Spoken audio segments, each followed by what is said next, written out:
Ministri kroati mbrojtjes Ivan Anushić thotë se po punohet në mënyrë aktive për të shqyrtuar skenaret e mundshëm për kozgjatjen e shërbimit ushtarak në Kroaci. Ai pret që këto propozime të publikohen javën e ardhshme dhe më pas do të vijohet me analizat politike. Anushić thekson se është e rëndësishme jo vetëm kozgjatja e shërbimit ushtarak, por dhe efikasiteti i trajnimeve që do të ofrohen të rinjve të rekrutuar.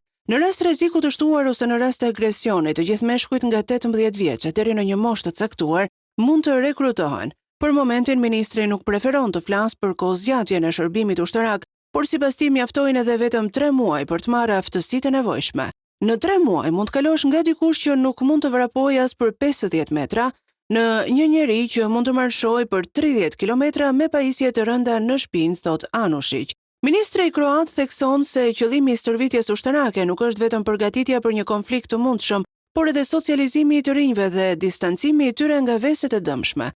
Sipas raportimeve bëhet fjalë për rreth 17.000 të rinj që mund të shtohen ushtrisë kroate çdo vit, ndërsa vajzat do të mund të inkuadrohen vetëm si vullnetare, por jo me detyrim.